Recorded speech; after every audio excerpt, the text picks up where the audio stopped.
매해마다 새해가 되어지면 한국갤럽에서 사람들에게 질문을 합니다. 묻죠. 희망찬 새해가 밝았는데 올해의 전망은 어떠십니까? 앞으로의 전망은 어떠십니까?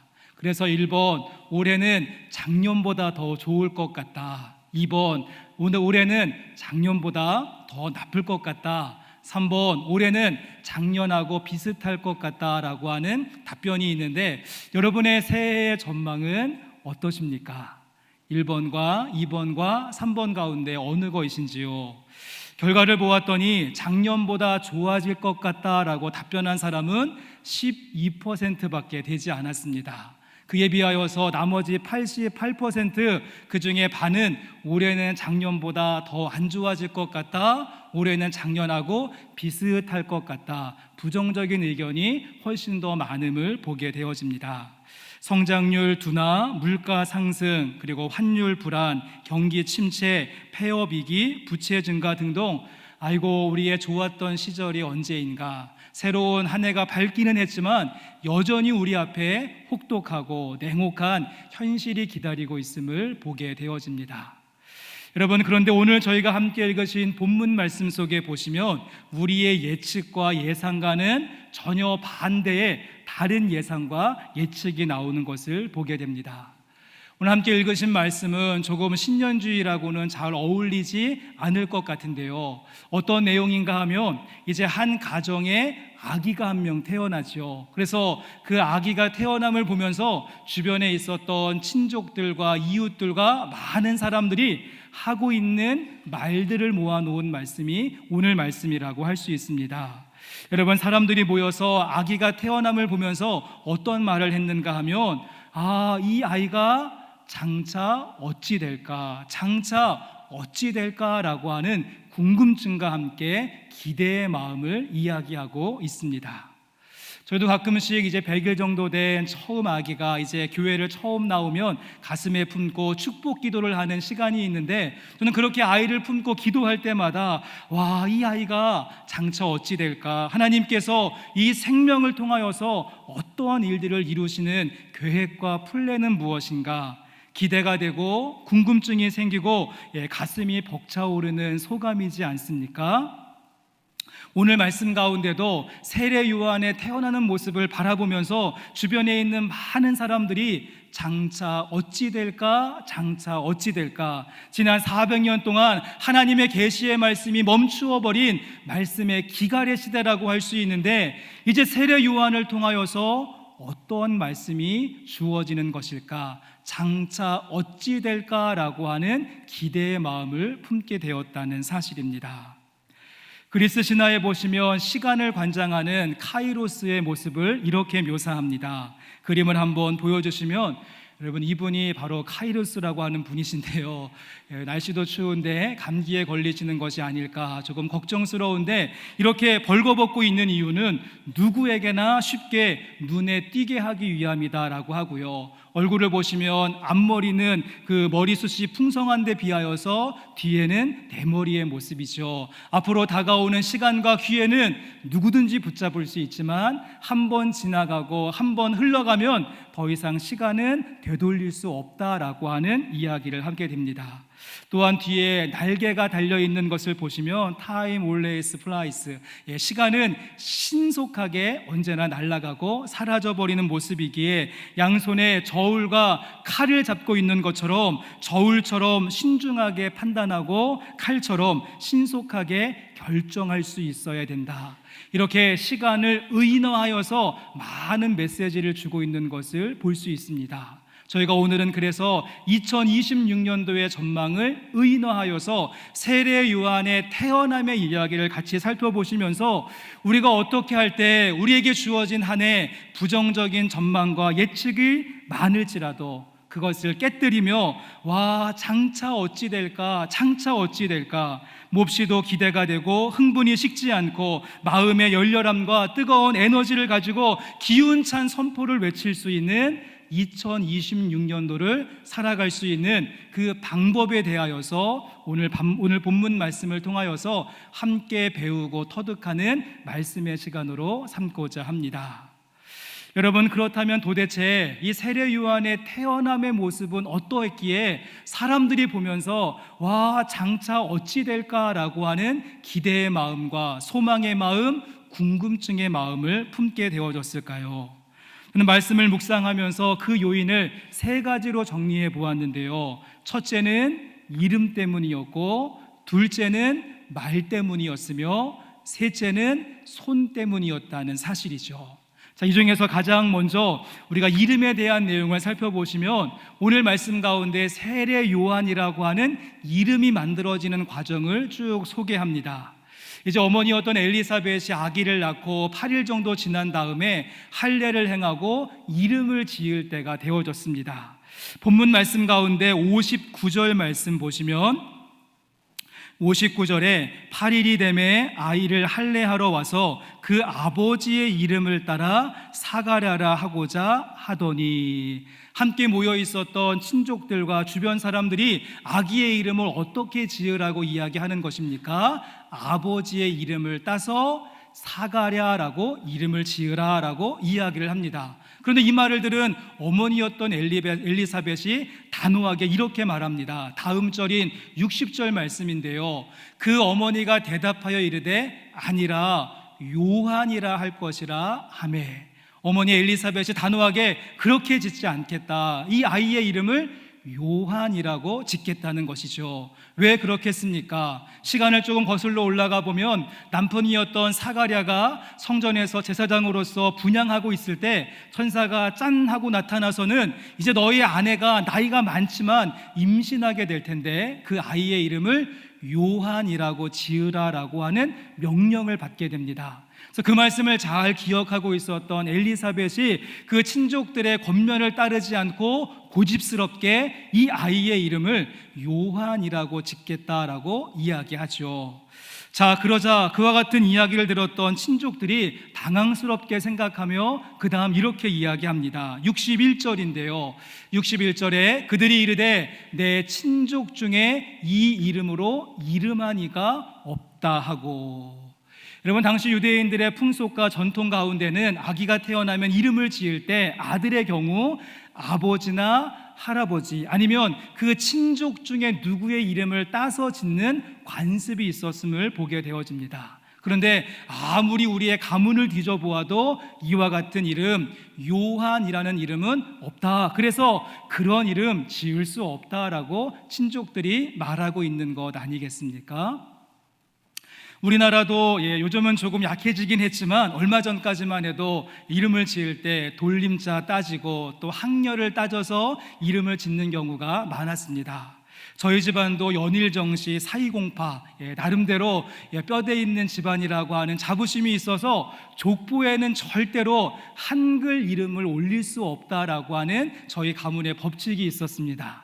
저희 부모님이 이름을 요셉이라고 짓고 족보에 올릴 수 없어서요, 돌림자가 가르칠 교자여서 마지막에 교자를 놓고요, 중간에다가는 오늘 만가지 이유였는데 1만 만자를 넣어서 만가지 은혜를 가르치라, 그래서 정만교라고 제 이름을 족보에 올렸다라고.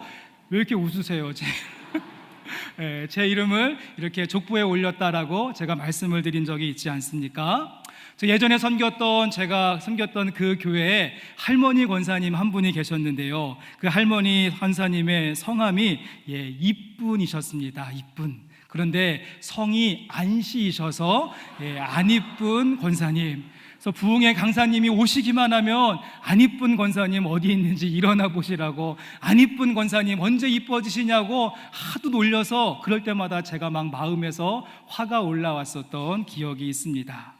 우리나라도 옛부터 딸이 태어나면 이름 대충 짓고 아들이 태어나면은요, 장명소에 가서 사주팔자 다 따져서 좋은 이름 돈 주고 사서 이름 짓지 않았습니까? 이처럼 유대인들도 아들이 태어나면 아버지나 할아버지나 친족 중에 이름을 따라서 짓는 관습이 있었는데, 오늘 말씀 가운데 지금 엘리사벳이 그러한 방식을 따르지 않겠다라고 하는 것은요, 그리고 이름을 요한이라고 짓겠다는 것은 단순히 이름의 문제가 아니라 그 시대가 만들어 놓은 그 형식과 그 틀과 그 시대가 만들어 놓은 관습과 기대를 따르지 않겠다라고 하는 다짐이라고 할 수가 있습니다.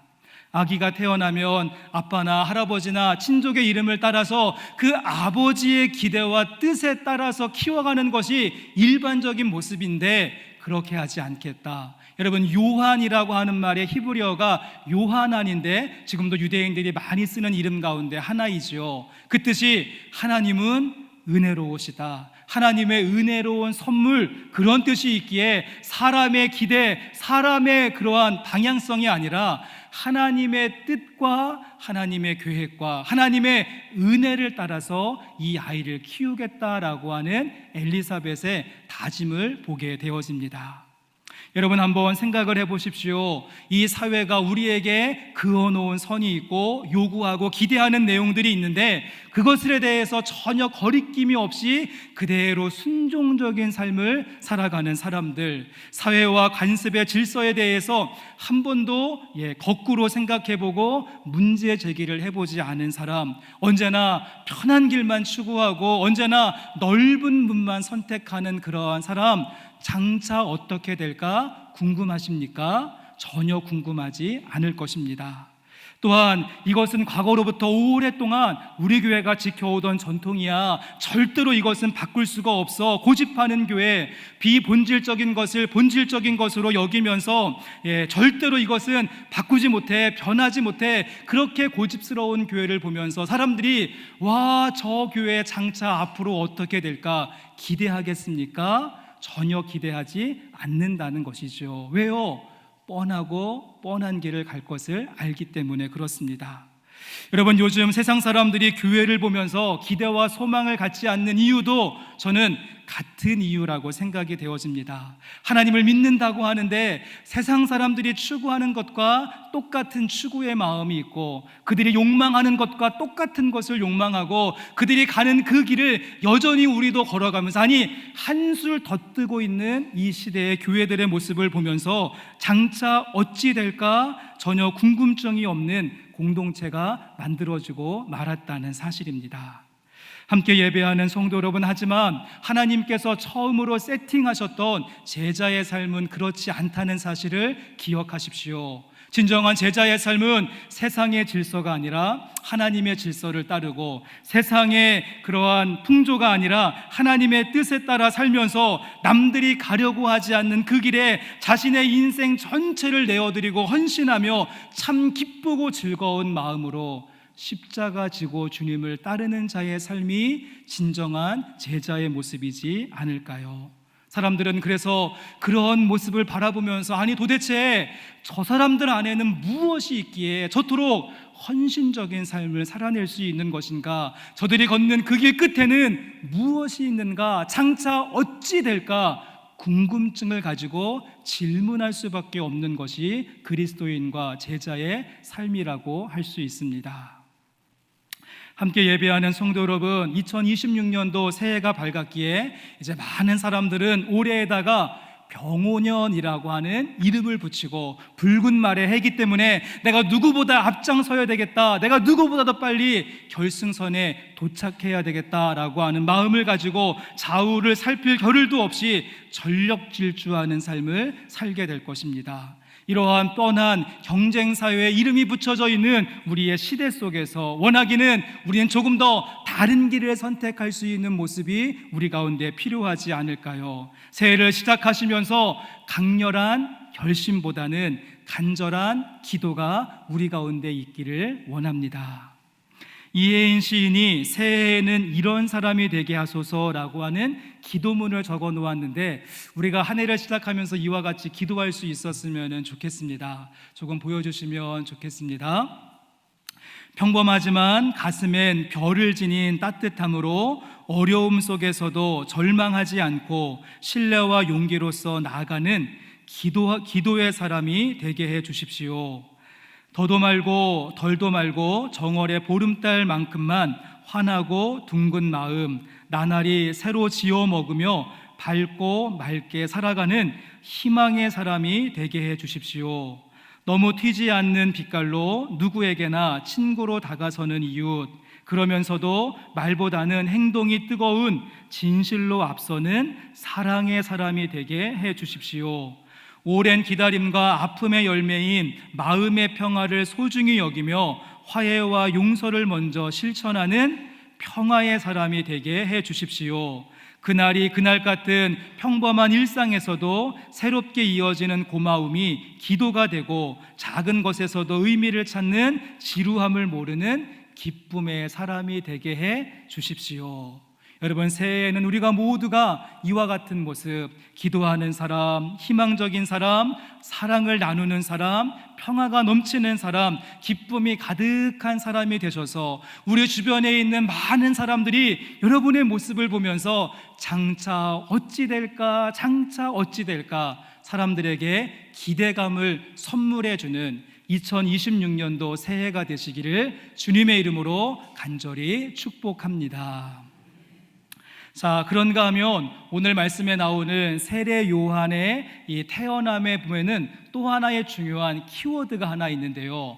그것은 무엇인가 하면 말이라고 하는 말이죠. 말. 그래서 오늘 말씀에 보시면 이 말이 꼬리에 꼬리를 물고 있는 것을 보게 되어집니다. 제일 먼저는 이 남편이었던 사가랴가 분향할 때 천사가 짠 나타나서 너의 아내가 임신하게 될 것이다 라고 하는 말을 하죠. 그런데 그 말을 들은 사가랴가 그 말을 믿으려고 하지 않습니다. 그러자 그 다음에 어떤 일이 벌어지는가 하면 그 사가랴가 말을 잃어버리는 모습, 말을 듣지 못하고 말을 하지 못하는 상태에 이르게 되어집니다.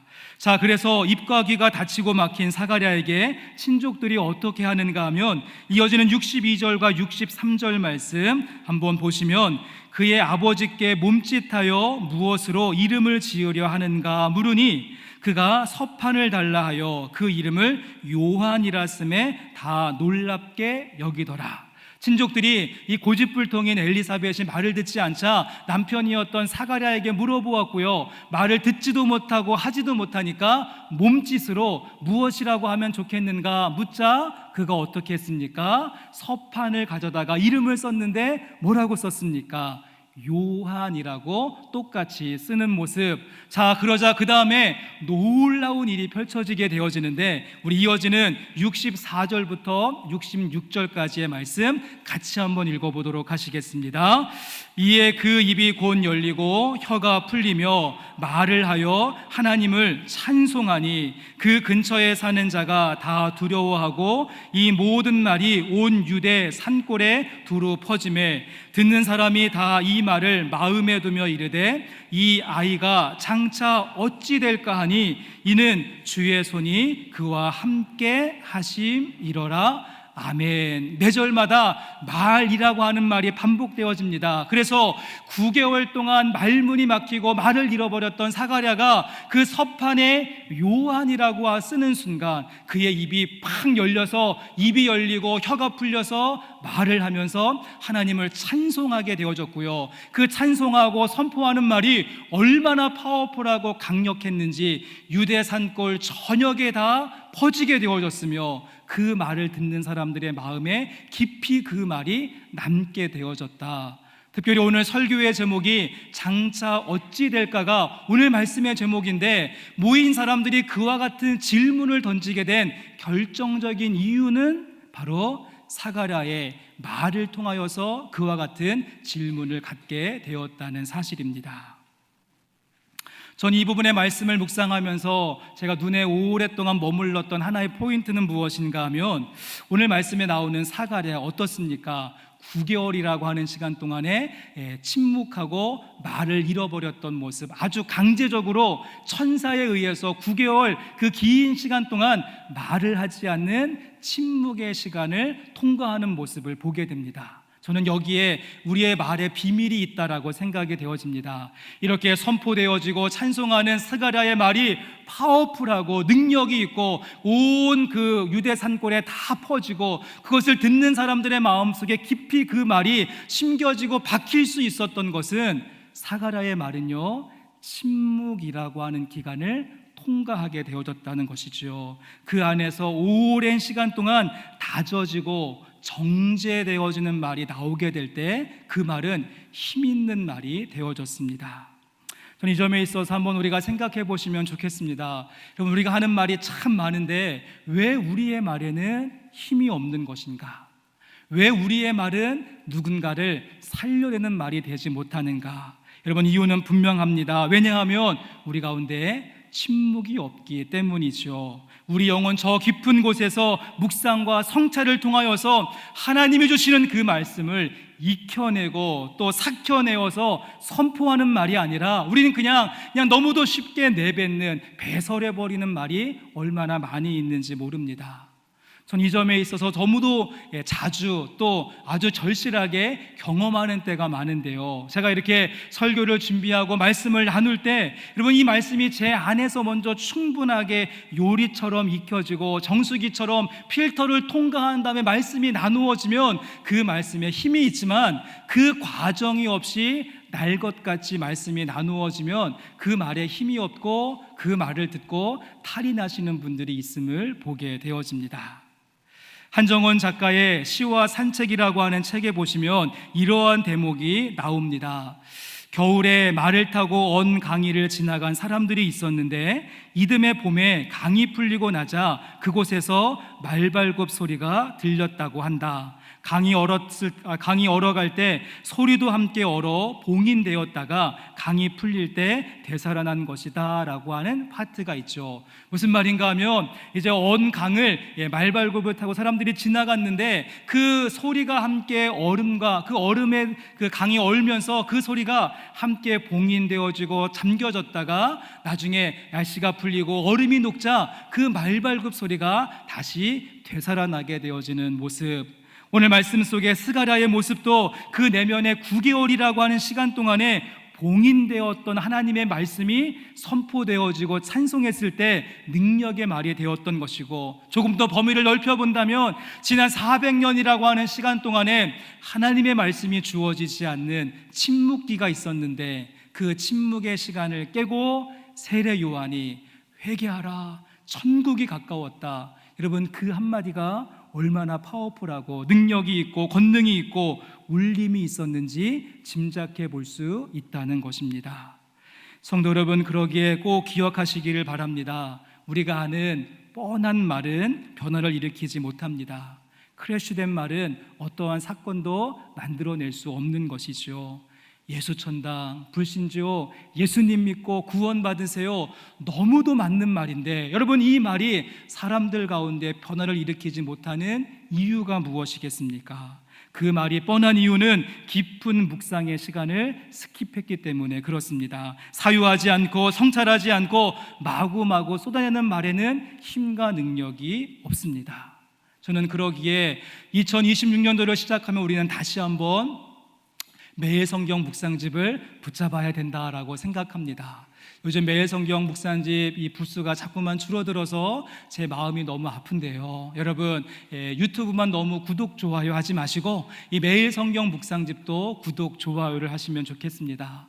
우리가 말씀을 묵상한다는 것은 전 이렇게 좀 설명드리고 싶은데, 여러분의 신발에 작은 돌멩이를 넣는 것이 말씀 묵상의 시간입니다. 신발 속에 이물질이 들어가면 걷기가 불편하고 생활이 어려운데 그 말씀 묵상이라고 하는 것은 여러분이 걸어가는 한 해의 신발 속에 작은 돌멩이를 일부러 집어넣는 시간이 말씀 묵상의 시간이 될 것입니다. 제가 앞에서도 말씀드린 것처럼 우리가 세상의 풍조와 흐름에 있는데 또 세상에 많은 가치관과 체계가 있는데 그것이 전혀 우리 가운데 어색함이 없다라고 한다면, 사람들이 하는 행동이 너무도 끄덕끄덕 쉽게 인정이 되어지고 사람들이 하는 말이 꿀꺽꿀꺽 너무도 나에게 잘 삼켜지고 세상이 말하는 그 구호와 그 선전이 내 눈에도 매력적으로 보인다라고 한다면 우리는 지금 잘못 살고 있는 것이 아니겠습니까? 여러분, 그러기에 세상과는 다른 기준을 제시해주고 있는 하나님의 말씀을 읽고 듣고 묵상함으로 그 말씀을 내 발에, 내 신발에 돌멩이같이 넣어서 그 묵상이라고 하는 작은 돌멩이로 인하여서 내 걸음이 멈출 수 있어야 되고, 내가 하던 말이 변화될 수 있어야 되고, 내 목표와 내 계획과 내 생각이 달라지는 경험을 하는 것이 하나님 말씀을 묵상하는 자들의 2026년도의 시간이라고 할 수 있습니다.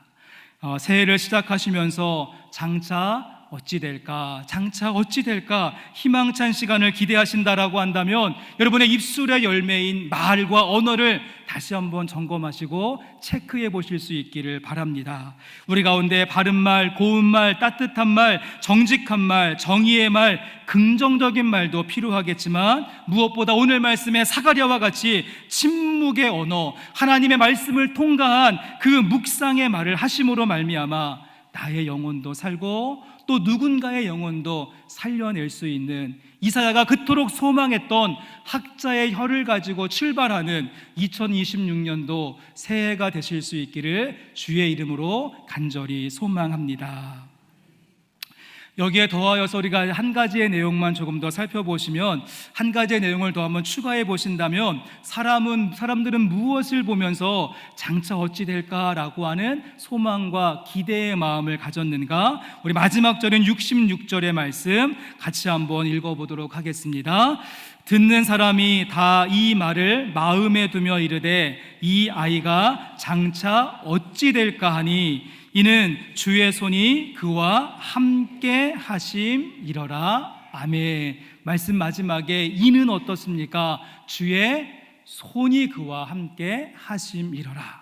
지금 많은 사람들이 모여 있습니다. 친족들, 이웃들, 주변 많은 사람들이 모여서 이 모든 과정들을 다 지켜본 것이죠. 나이 많았던 엘리사벳이 임신하고 아기를 낳는 모습, 또 그 아이를 낳은 다음에 아버지나 할아버지의 이름이 아니라 요한이라고 이름을 짓는 모습, 사가랴가 9개월 동안 말문이 막히고 언어를 잃어버렸다가 갑자기 하나님의 말씀을 선포하며 찬양하는 모습, 또 그가 선포했던 말씀이 온 유대 산골과 사람들의 마음속에 깊이 박히는 모습을 다 목격하고 함께 동참했었던 많은 사람들이 마지막 결론으로 하는 이야기가 무엇입니까?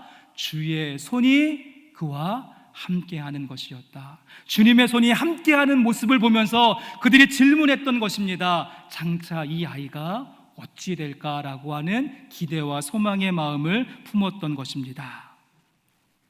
저도 목회 연수가 길지는 않지만 이제 한 20년 넘게 목회를 하다 보니까 제 눈에 보이는 부분이 있습니다. 어떤 경우인가 하면 우리 성도님들을 바라볼 때 어떤 성도님의 경우는 정말 그 속에 하나님의 손이 함께하고 계시는 것 같은, 그래서 하나님의 그 손이 그분을 꽉 붙잡고 있는 것 같은 것이 보이는 때가 있습니다.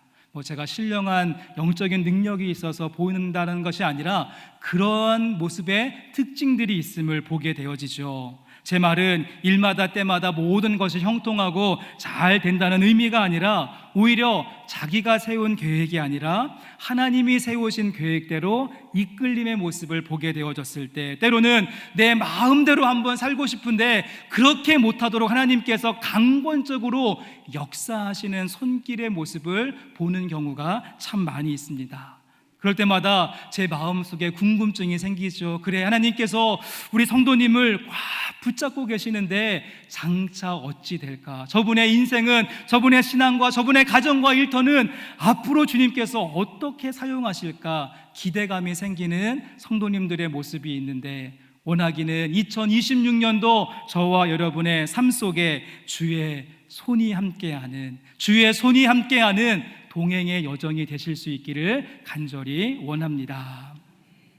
정호승 시인의 손에 대한 예의라고 하는 시가 있는데요, 우리 가운데 이러한 좀 예의가 있었으면 좋겠습니다. 제가 시를 읽어드리면, 가장 먼저 어머니의 손등에 입을 맞출 것, 하늘 나는 새를 향해 손을 흔들 것, 1년에 한 번쯤은 흰 눈송이를 두 손에 고이 받을 것, 들녘에 어리는 봄의 햇살은 손 안에 살며시 쥐어볼 것, 손바닥으로 풀잎의 뺨을 절대 때리지 말 것, 장미의 목을 꺾지 말고 때로는 장미 가시에 손가락을 찔릴 것, 남을 향하거나 나를 향하여서도 더 이상 손바닥을 비비지 말 것, 손가락에 침을 묻혀가며 지폐를 헤아리지 말고 눈물은 손등으로 훔치지 말 것, 손이 멀리 여행 가방을 끌고 갈 때는 깊이 감사할 것, 더 이상 손바닥에 못 박히지 말고 손에 피 묻히지 말고 손에 쥔 칼은 항상 바다에 버릴 것, 손에 많은 것을 쥐고 있어도 한 손은 늘 비워둘 것, 내 손이 먼저 빈손이 되어 다른 사람의 손을 자주 잡을 것, 하루에 한 번씩은 꼭 책을 쓰다듬고 어둠 속에서도 노동에 굳은 살이 박힌 두 손을 모아 홀로 기도할 것. 전 이 손에 대한 예의라고 하는 시를 읽으면서 우리 주님의 손, 묵수이셨던 우리 주님의 손이 생각이 났습니다. 그래서 축 처진 자들의 손을 일으켜 주셨던 그 손, 배신자들의 발을 닦아 주셨던 손, 사나운 풍랑을 잠잠하게 하셨던 손, 진흙을 이겨서 시각장애인의 눈에 발라주셨던 그 손, 떡과 잔을 나누어 주셨던 손, 그리고 손에 못을 잡으셨던 손, 손에 못이 박히셨던 손. 여러분, 그 손이, 그 주님의 손이 우리와 함께 할 때, 주님께서 그 손을 우리의 삶에 덮어주시고 우리의 삶을 붙들어 주실 때 장차 어찌 될까, 장차 어찌 될까 소망이 넘치는 여정이 된다는 사실을 꼭 기억하시면서 나의 연약한 손으로 주님을 붙잡는 위태로운 모습이 아니라 우리 주님의 크신 팔과 권능의 손으로 여러분의 손을 꽉 붙잡으시는 그런 한 해가 되기를 소망하며 그 주님의 손에 대한 예의를 지키며 나가는 우리 모두가 되기를 저도 두 손 모아 간절히 빕니다. 이제 말씀을 마치려고 합니다. 이러한 유머가 있습니다. 여러분, 사람들은 나이가 들면 들수록 그 삶 속에 두 마리의 큰 개를 키운다라고 하는 우스운 말이 있죠. 그 두 마리의 개 가운데 첫 번째 개는요, 선입견이라고 하는 개를 키우고 또 한 마리의 개는 편견이라고 하는 개를 키우며 살아간다. 그래서 그 선입견과 편견이 점점 등치가 커지면 주인 말을 잘 듣지 않고 주인을 이리저리 끌고 다닌다라고 하는 이야기를 합니다. 혹시 여러분 안에 선입견과 편견이라고 하는 두 마리의 개가 2026년도를 시작하면서 올해는 가능성이 없다고, 잘 안 될 거라고, 절망적이라고, 틀려먹었다고, 이제는 끝이라고 멍멍이 소리를 하고 있지는 않습니까? 소망하기는 그 쓸모없는 두 마리의 개는 입양 버리시고 새로운 개를 받아들이시되 발견의 그런 강아지를 키우는 우리가 되었으면 좋겠습니다. 그래서 주님의 손이 눈에 보이지는 않지만 여러분과 함께하고 있다는 사실을 발견하시고, 뻔한 말이 아니라 깊은 묵상과 침묵을 통하여서 하나님의 능력의 말들을 발견하시고, 세상에 정해놓은 관습과 통념을 따르는 삶이 아니라 하나님의 질서와 기대를 발견하시면서 그 길을 선택하게 되어졌을 때 장차 어찌 될까? 장차 어찌 될까? 그 기대와 그 소망과 그 아름다운 궁금증이 우리의 삶에 더 인필링 가득 채우는 삶의 열매로 맺혀지게 될 줄로 믿습니다. 이와 같은 소망을 가지고 나가시는 2026년도 새해가 되실 수 있기를 주님의 이름으로 간절히 축원합니다.